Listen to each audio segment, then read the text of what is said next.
Bonjour, dans cette vidéo, nous allons terminer dans le fond la théorie sur la substitution trigonométrique, donc une technique d'intégration. On va voir le dernier modèle, c'est le modèle quand on a une racine carrée de u au carré moins a au carré. Je vous rappelle que le u qui est ici, c'est une fonction de x. Donc, dans un cas comme celui-ci, si on se réfère encore au théorème de Pythagore, on se rend compte que le u va être notre hypoténuse dans le cas ici, si on veut respecter le théorème. Ensuite, on va avoir, donc le U, ça va être l'hypoténuse. On va avoir que le A va se retrouver par exemple ici, puis on va avoir que notre racine carrée, dans le fond, de U au carré moins A au carré pourrait se retrouver ici. Encore là, ce qu'on va chercher à faire, donc on cherche à faire des substitutions, on cherche donc des relations qui existent entre les rapports trigonométriques et les variables qu'on a ici, les expressions qu'on a ici. Donc, premièrement, on pourrait voir que, tiens, on va avoir que U sur A va être égal. Donc ici, on a hypoténuse sur adjacent, donc c'est sécante θ. Donc une fois qu'on a isolé notre U, ça va donner A fois sécante θ. Quand on va, si on calcule l'élément différentiel du, mais ça va donner A fois sécante θ tan θ d θ. Donc on a notre U, on a notre du. Puis ce qui est important aussi d'avoir, mais c'est notre racine carrée. Donc racine carrée de U au carré moins A au carré. On cherche une relation.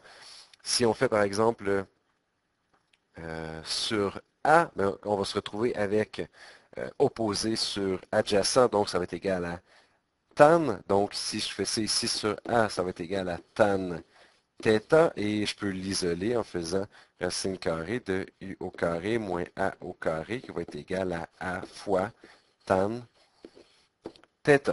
Alors, voilà ce qu'on va faire. Je vais vous montrer un exemple. Donc, l'exemple, on veut faire l'intégrale de, bon, ici on a x au carré moins 9 à la 3 demi sur x dx. Donc, premièrement, remarquez, on n'a pas directement, ok, on n'a pas directement notre, dans le fond, on n'a pas directement le modèle dont on est à la recherche, mais on sait très bien que x au carré moins 9 à la 3 demi, ben, c'est la même chose que, ici je vais le mettre en haut simplement, c'est la même chose que d'avoir x au carré moins 9, tout ça à la 3. Donc, avec une simple, dans le fond, c'est juste une réécriture finalement, mais on reconnaît bien notre modèle, le modèle dont on parlait tantôt. Donc, on va aller utiliser notre triangle rectangle. On voit que l'hypoténuse, c'est le x. On peut aller mettre, par exemple, une cathète à 3. Et puis ici, on peut aller mettre racine carrée de x au carré moins 9.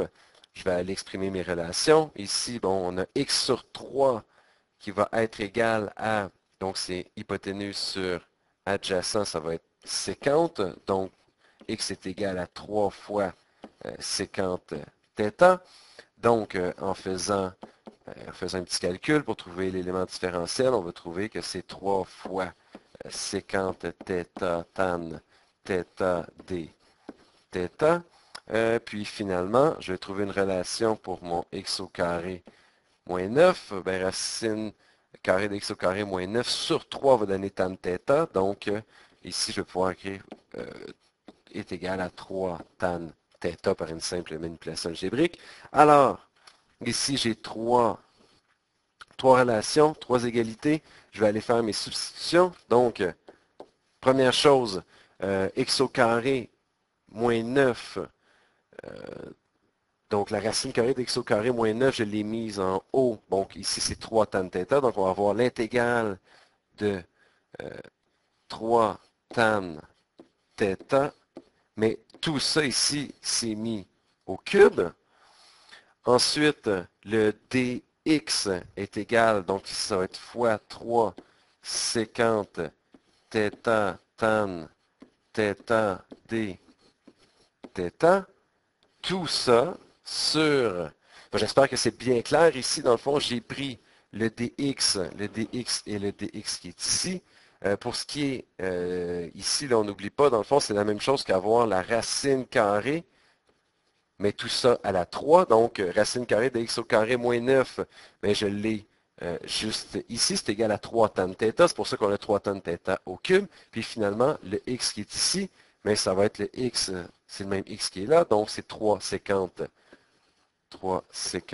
θ. Et puis maintenant, tout ce qui me reste à faire, c'est de simplifier, de faire l'intégrale.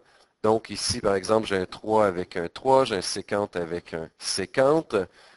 Ici, dans le fond, j'ai tan à la 3, puis ici, j'ai un tan à la 1, donc ça va me donner finalement l'intégrale de tan à la 4 θ d θ. Et puis ici, j'ai 3 à la 3, donc ça ici, ça fait 27 que je vais aller mettre devant.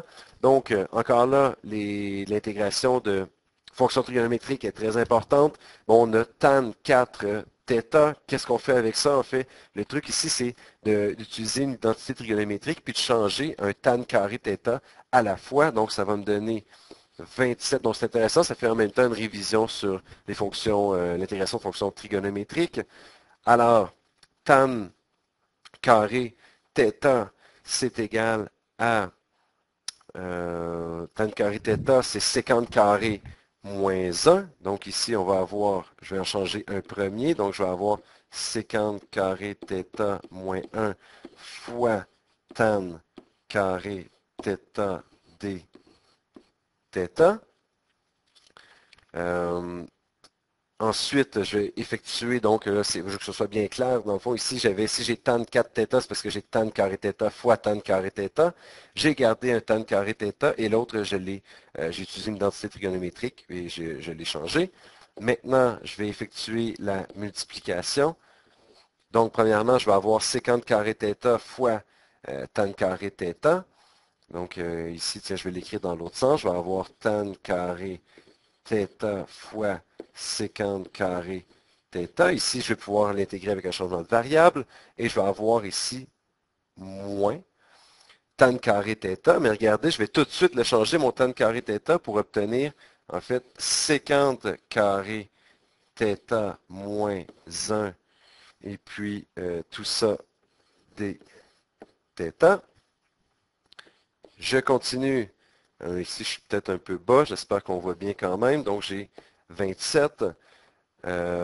Ensuite, je vais avoir donc l'intégrale, ça je vais le laisser comme ça, tan carré θ fois séquente carré θ moins séquente carré θ moins, ça fait donc un plus 1 d θ. Et puis maintenant, je peux intégrer.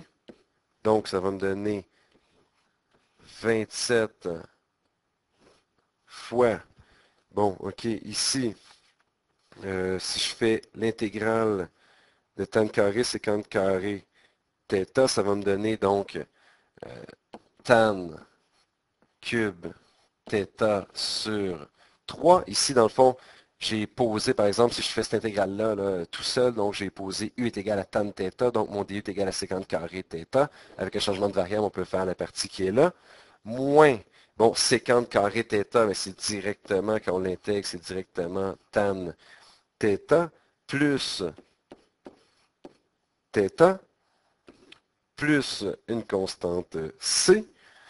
Ensuite, je peux aller distribuer, par exemple, le 27. Donc ici, je vais avoir, en fait, je vais aller, là, je vais faire deux pierres d'un coup. Donc, je vais avoir 27 sur 3, ça fait 9. Puis mon tan ici est égal à quoi? C'est, ici, j'ai opposé sur adjacent, donc ça va être égal à racine carrée de x au carré moins 9 sur 3, tout ça au cube.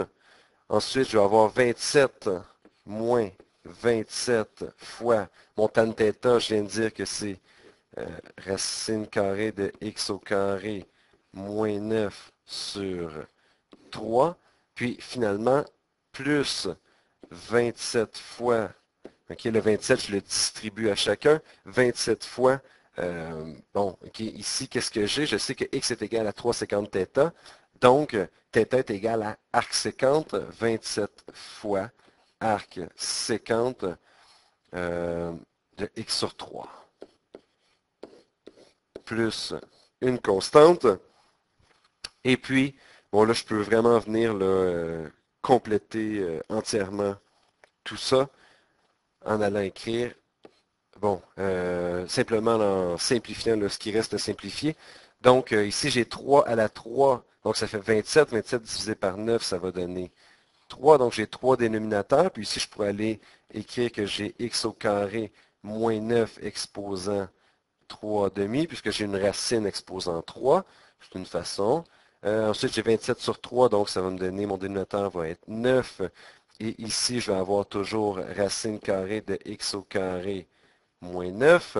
Puis finalement, je vais avoir plus 27 arc sécante de x sur 3 plus une constante. Et voilà, c'est terminé.